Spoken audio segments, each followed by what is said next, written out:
Now, I know this talk isn't about marriage, so how does this relate to the resurrection?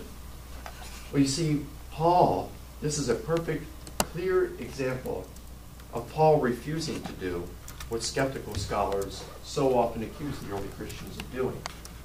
See, Paul had a perfect opportunity, being asked this question, can I divorce a non-believer, to make up this teaching and attribute it to Jesus.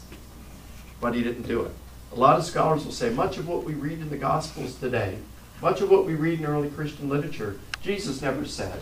But the early Christians, the disciples, made up this stuff and attributed it to Jesus in order to give it authority. We find Paul here refusing to do that very thing. Now, the Jesus tradition was binding. And what Paul was given as an apostle, what he is giving to the church, is binding on Christians. But what it's interesting to see is Paul would not commingle the two. He said, okay, this is my command. This is what Jesus said. The point for us this morning is when we are getting the Jesus tradition, what has been passed down to us from Paul, that ultimately comes from the Jerusalem apostles, we can, when Paul says this is tradition that he's given to us, Jesus tradition, we can be entirely confident that we are hearing the voice of the Jerusalem apostles. Which means it goes back to those Jerusalem apostles within a very, very short time of Jesus' death. That's pretty cool stuff. That's traceable back into the earliest testimony of the church on the resurrection of Jesus. Now this is the kind of stuff Paul's getting when he goes back up to Jerusalem in 46 and 49, what he got 3 years after his conversion, and what he's getting along the way as he's traveling with Barnabas and Silas. He's getting these traditions about Jesus. Now this is 46 to 49. A couple of years later, Paul goes out then in 51 up to a Mediterranean city named Corinth, and he starts a church there, the First Baptist Church of Corinth. And when he does this, he spends a little time there, then he leaves, he goes away. Within a few years later, maybe 1 to 4 years later, 52 to 55, Paul is beginning to respond to letters from that church that they're asking him questions. It's kind of like when Chuck starts another church somewhere, and if he puts someone in charge and to be the pastor there as he builds that up, then that pastor may say, hey Chuck, you've got a lot of questions here. Or maybe Chuck, when he became pastor, he came to you and he says, hey, tell me something. Let me give you some, give me some advice about what it's like to be a pastor and how I should handle this situation. Well, they're asking him questions that are arising in the church. And so Paul's responding to these. And in this letter that he wrote to them, 1 Corinthians is what we call it today. And he writes that somewhere between 52 and 55. So now, let's just take the later date, say 55. We're within 25 years of Jesus' crucifixion. This is still pretty early stuff. And just to give you an idea, the Gospels are written more than a decade later. That's when they began to be written.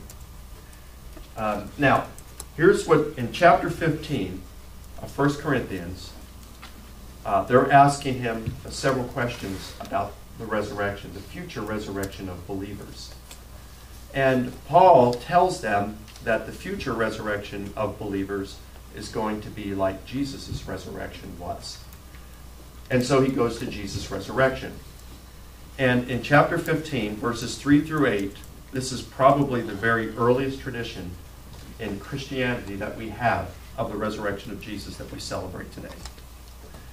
And Paul says this. He says, I delivered to you what I also received.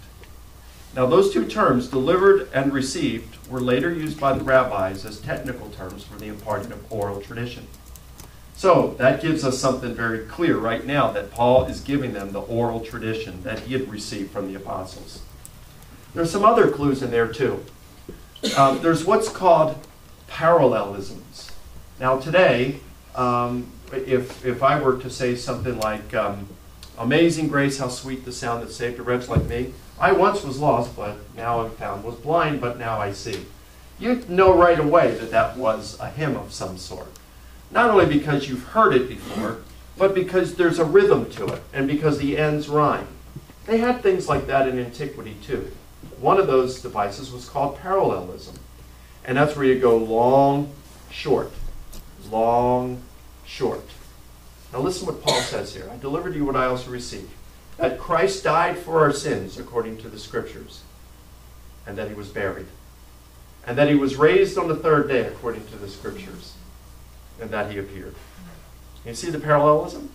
So we can know there's several other factors as well, or features of this that tell us that this is an early creed, an oral tradition that Paul had received from others. I mean, he even says it. I delivered to you what I also received. Oh, let me give you one more. It's kind of neat.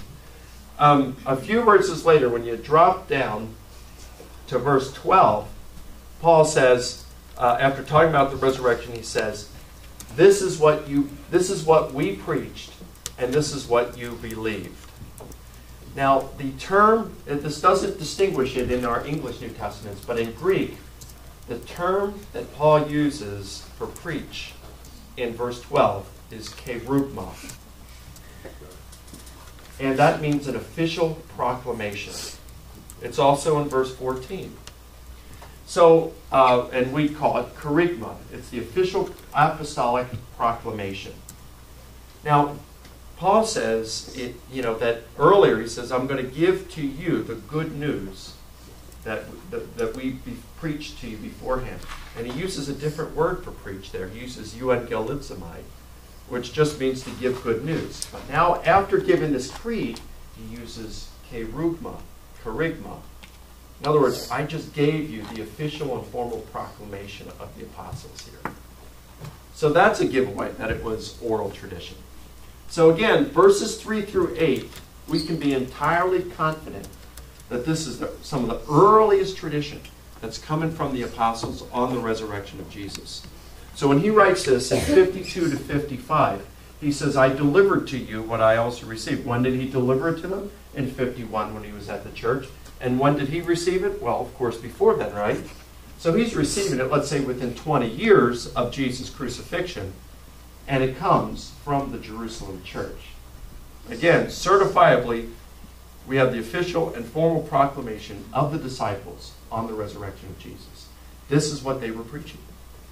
And again, they say, okay, so he says, Christ died for our sins, he was buried, he was raised, and he appeared.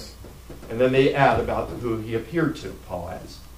He appeared to Peter, then to the 12, then to more than 500 at one time, and he adds, most of whom are still alive, but some have died.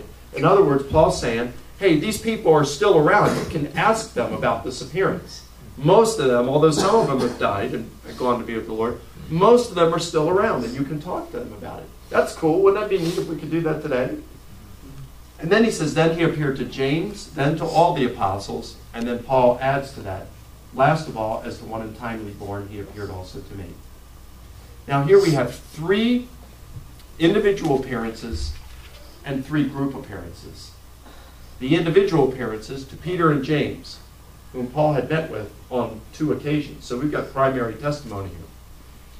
And then he'd also mentioned himself. So he knows about the experience to himself. So we've got 3 eyewitness appearances here.